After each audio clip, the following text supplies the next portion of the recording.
오늘 함께 보실 하나님의 말씀은 스바냐 1장 12절에서 18절 말씀 가지고 여호와의 날은 온다라는 제목으로 함께 말씀의 은혜를 나누고자 합니다. 가정에서 예배 드리시는 분들도 또 유튜브로 예배 드리시는 분들도 또 잠시나마라도 교제할 수 있는 시간이 되었으면 좋겠습니다. 소선지서로 저희가 이제 지난번에도 아모스서, 미가서, 오늘은 스바냐서를 보게 되는데요.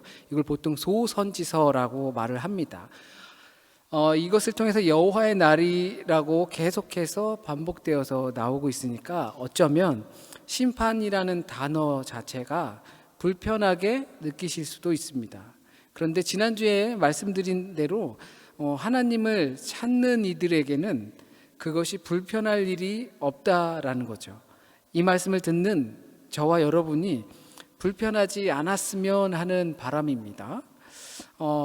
소위 말하는 코로나 시국에 많은 사람들이 힘들어하고 경제적으로 어렵고 그리고 많은 부분에 제약이 따르고 활동도 제약이 따르고 또 가정에서도 이제 오랫동안 함께 있다 보니까 문제들이 생기고 이런 것들이 있을 것인데, 그럴 때 교회에서 예배드리고 또는 가정에서 이렇게 주일날 모여서 예배 드릴 때 말씀으로 또 위로를 받으면 얼마나 좋을까라는 생각도 해보는 거죠. 그런데 하필이면 계속해서 이 소선지서를 보게 되었습니다.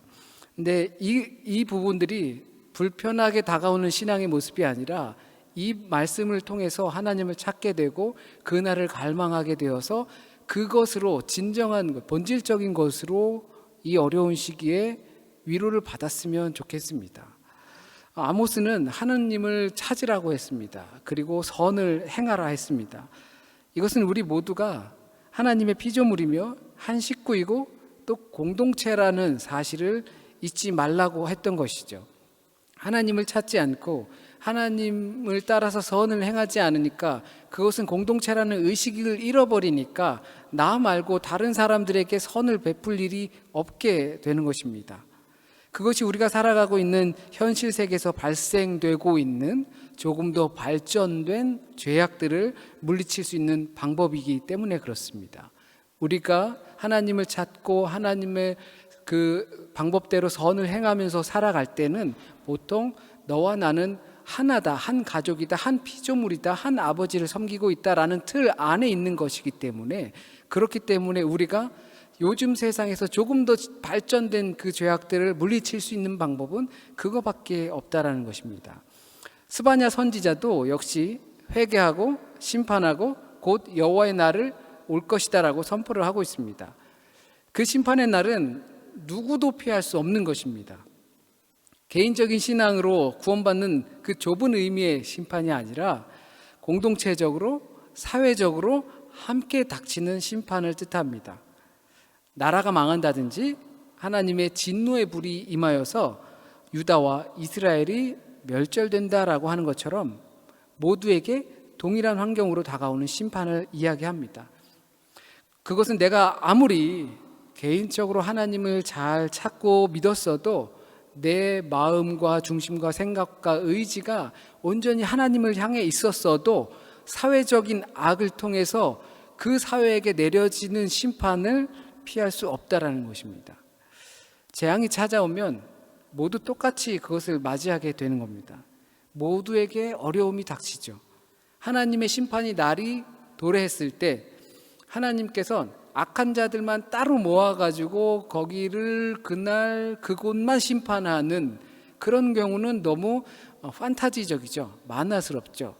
사회가 전체적으로 악이 차고 또 차고 넘쳤을 때 하나님께서 그들을 심판하실 땐 너나 할 것 없이 그 심판의 날 아래 있게 된다라는 것입니다.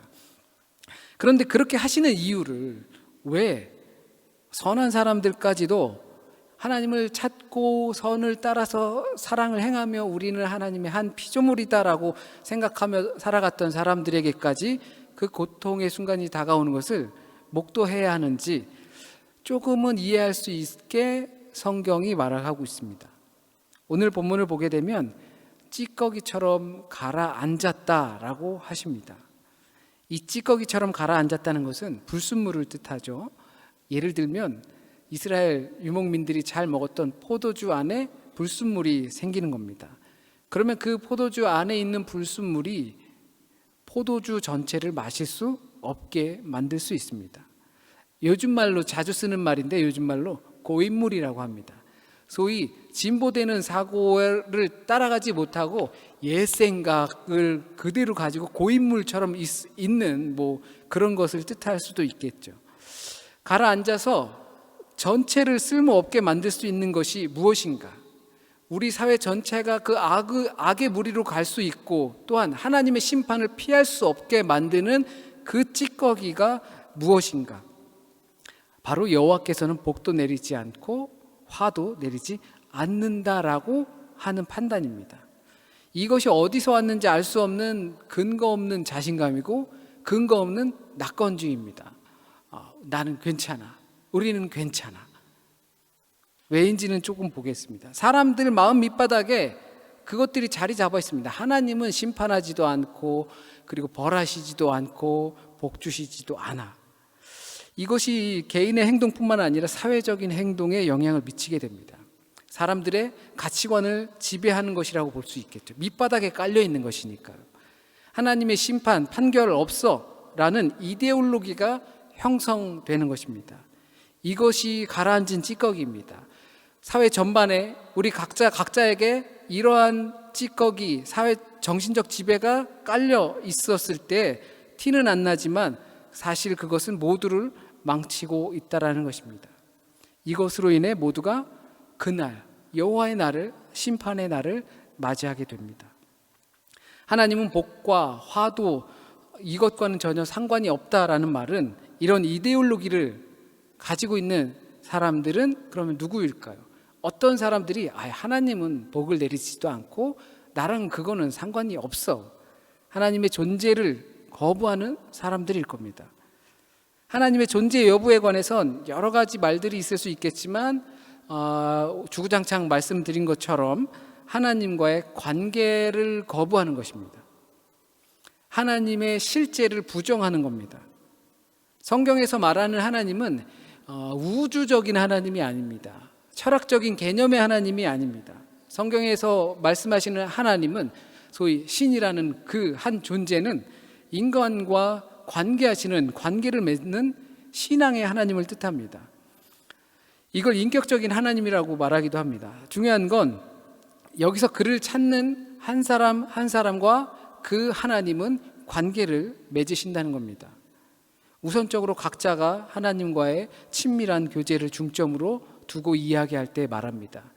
성경에서 말하는 하나님은 그렇게 우리 각자와 각자 하나님을 찾는 이와 관계를 맺으시고 교제하십니다.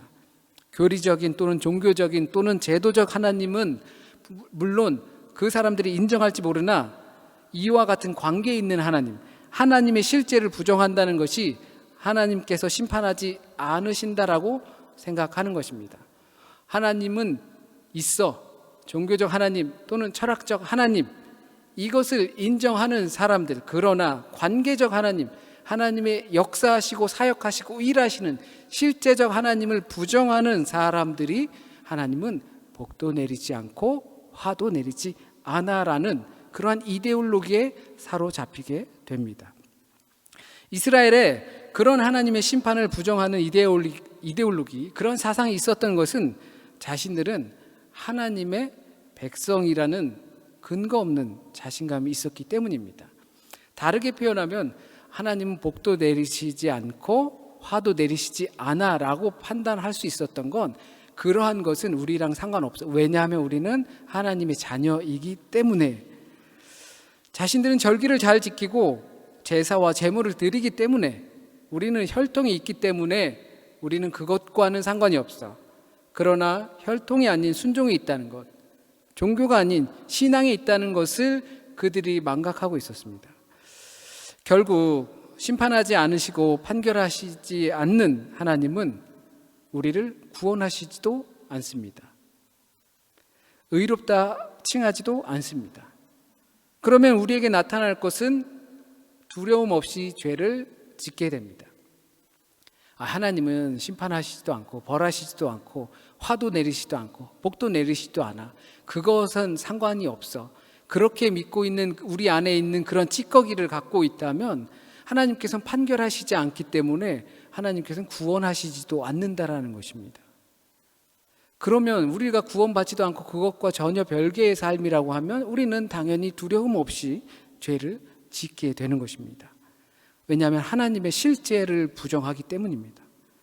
그러니까 이와 같은 이데올로기를 형성하는 사람들은 죄를 유발시키거나 죄를 당당하게 짓게 되겠죠. 이것을 반대로 하면 현실적으로 더 잘 이해가 됩니다. 어떤 사람들이 죄를 저지르는 이유가 무엇일까요? 아주 간단하게 되는 거죠. 하나님의 실제를 부정하기 때문에 두려움 없이 죄를 짓는 것입니다. 실제적으로 죄를 짓고 관계적으로 죄를 짓는 것입니다. 왜냐하면 심판받지 않을 것이라고 믿기 때문입니다. 스바냐 선지자가 하나님의 말씀을 대언할 때 당시 이스라엘이 하나님의 존재 유무를 가지고 고민했다는 것이 아닙니다. 그들은 하나님을 믿었습니다. 하나님 자신들을 이끌었던 그런 하나님이라는 것을 알고 있었습니다. 그러나 하나님의 실제, 하나님의 사역, 일하심, 그것을 부정했기 때문에 하나님을 바지사장으로 내세운 것입니다. 그렇기 때문에 그들에게서는 두려움 없이 죄를 저지를 수 있는 용기가 생기는 거죠. 바지사장이 뭔지 아시죠? 그냥 사장이라고 명함만 이렇게 얼굴마담이라고 하죠. 이렇게 세워놓고 실질적인 사장은 따로 있는 것이죠. 그런데 바지사장과 함께 일하는 종업원들이 그 바지사장을 두려워할까요? 가짜인데? 참견하면 당신이 뭔데 참견해, 사장님 따로 계신데, 이렇게 하겠죠. 바로 그와 같은 모습입니다. 이 죄는 개인에게도 적용될 수 있고 사회적으로도 적용될 수 있습니다. 역시 우리 각자 개인이 하나님과 동행하지 않으면 우리는 죄를 지을 수 있고 우상을 숭배할 수 있는 능력이 커지게 됩니다. 사회적으로도 역시 마찬가지입니다. 그래서 사회악이 발생하게 되는 거죠. 이것은 오늘날 그리스도인들에게도 마찬가지입니다. 어떤 도덕적, 윤리적 선을 베풀거나 행함이나 어떤 율법을 준수하고 성수한다라고 할 때 하나님의 날이 임하는 것이 아닙니다. 그날에는 사람이 마련해 놓은 안전장치가 아무짝에 쓸모가 없을 것이라고 말합니다. 자신을 지탱해오고 자신이 의지해오던 것들이 자신을 지켜주는 것이 아니라 합니다. 절기와 제사에 참여하는 것이, 적선을 쌓아놓은 것이 우리를 그날에는 보호해 주지 않습니다. 예배를 몇 번 드렸고 헌금을 얼마를 했고 어떤 봉사를 했고, 제가 자주 말씀드리는 신앙인의 빅데이터, 내가 하나님을 어떻게 생각했고 얼마나 생각했고 그리고 마음과 생각과 임재가 나는 어떻게 돼 있는지, 이것을 계산적으로 몇 번 했고 몇 퍼센트 했고 그렇게 하게 될 수 있는 겁니다. 그러니 나는 안정권에 있어. 그러나 우리가 그런 노력을 하는 이유는 우리 인생의 신앙에 있어서 하나님과 동행하고 하나님을 임재하는 경험을 하기 위한 노력을 하는 이유는 주님이 우리의 전부와 우리의 모든 스펙트럼 속에 작용하기 위해서 하는 것입니다. 계산적으로 나는 몇 퍼센트의 그러한 신앙적인 삶을 살았으므로 나는 안정권에 있어 라고 하기 위한 것이 아니라 하나님께서 우리 모든 삶의 전반을 다스릴 수 있게 하기 위한 것이고 하나님과 호흡하고 교제하는 것이기 때문에 우리가 그런 노력을 하는 것입니다. 그것이 신앙인 것입니다. 이런 형국에 살고 있는 우리 그리스도인들은 그 삶에 의무가 있습니다. 하나님의 실제를 믿는 그리스도인들은 하나님과 나와의 관계, 그리고 교제하는 그리스도인들은 하나님의 일과 사역과 심판과 그 실제를 나의 삶을 통해서 드러내야 하는 의무가 있습니다. 우리를 통하여 하나님의 살아계심이 나타나야 합니다. 나의 존재가 하나님의 존재를 드러낼 수 있는 통로가 되어야 합니다. 그것이 우리가 살아가는 가족, 공동체, 사회 안에서 나타나야 되는 거죠. 하나님의 실제를 부정하는 사람들이 죄를 짓듯이 죄악에 있는 사람들이 하나님의 역사를 부정하는 사람이라면 우리 그리스도인들의 의무라 할 수 있는 것은 그러한 것으로부터 벗어나야 하는 것입니다. 하나님은 복을 주시고 벌을 주시고 또 그런 분이 심판하시는 하나님이라는 것을 인지하고 살아가야 합니다. 그것이 믿는 자들까지도 닥치게 하는 그러한 심판이 아니라 구원하시기 위한 심판이라는 것을 우리는 인지하면서 살아야 합니다. 그렇다면 우리가 여기서 한 가지 생각할 것이 있습니다. 그런 환경이라면 우리가 신앙생활을 할 때 우리가 하는 신앙생활이 무엇을 위해서 하는 건지, 누구를 위해서 내가 신앙생활을 하는 건지, 이 부분을 생각해 보면 우리 신앙생활에 도움이 될 것 같습니다. 대부분의 사람들은 우리 자신을 위해서 신앙생활을 합니다.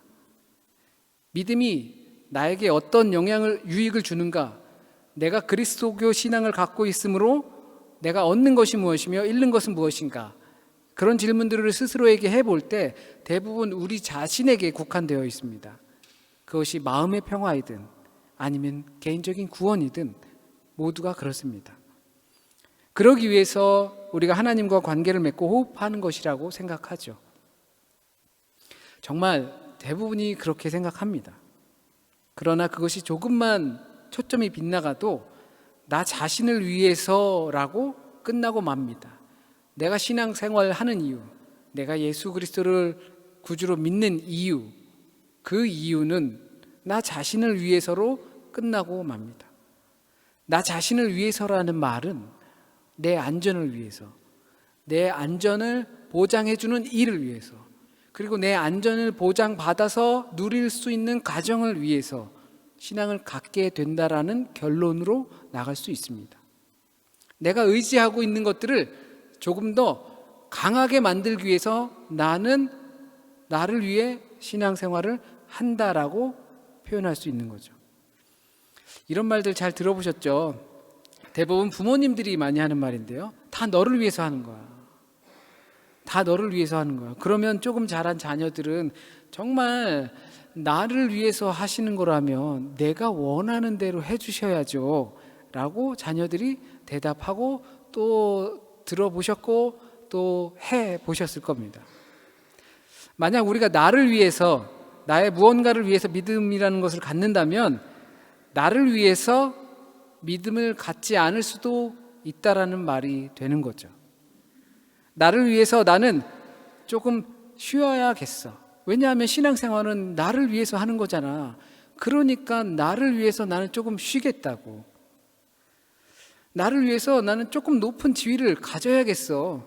신앙생활은 나를 위해서 하는 거잖아. 그러니까 나는 나를 위해서 조금 더 높은 직위를 가져야겠어.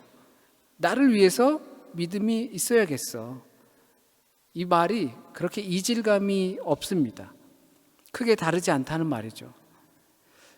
그렇게 되면 위에서 말했던 그러한 문제들은 피할 수가 없게 됩니다. 찌꺼기들이 우리의 개인과 사회 전반에 쌓여서 하나님은 심판도 하지 않으신다라는 이런 이데올로기가 아무렇지도 않게 자리를 잡게 됩니다.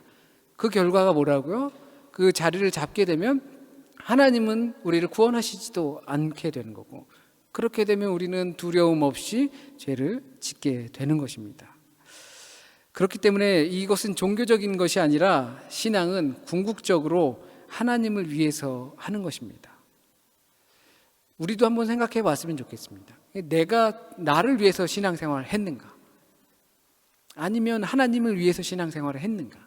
정말 많은 부분 저 역시도 나 자신을 위해서 신앙생활을 했던 것 같아요. 그런데 하나님을 위한 신앙생활이 되어야지만 본질적인 신앙으로 나아갈 수 있다는 것이죠. 그것이 우리가 말하는 하나님의 영광을 위해서 산다라는 말이 될 겁니다. 우리가 믿는다는 것은 복음을 믿는 것입니다. 이것이 복음이다 라고 한 그 복음입니다.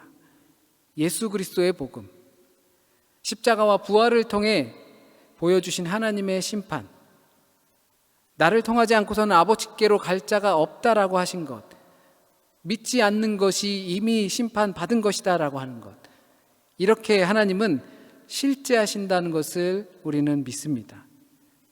이것을 부정하게 되면 두려움 없이 죄를 짓게 됩니다. 종교적인지는 모르나 신앙적이지 못하게 되는 것입니다. 우리의 삶은 단조롭지 못합니다. 생각하고 관리해야 할 것들이 정말 많이 있습니다. 정말 한눈 팔 시간도 없이 바쁘게 늘 지내실 겁니다. 심지어 하나님을 찾을 시간조차도 없이 바쁘게 지낼지도 모릅니다. 식사 때도 찾기 어려운 모습으로 살 정도로 우리는 정말 바쁘게 지낼지 모릅니다. 그런 시간 속에서 틈틈이 나의 안위를 위해 우리는 하나님을 찾습니다. 그러나 누구에게나 있는 보편적 그 하나님을 볼 것인지, 나를 만드시고 나와 함께 하시고 나의 이야기를 들으시고 또한 나에게 말씀하시는 그 하나님을 볼 것인지, 우리는 이 말씀을 통해서 결단해야 하고, 또한 정말 어려운 시기를 보내신다 하더라도 이것을 통해서 하나님의 위로를 받으셔야 할 줄 믿습니다.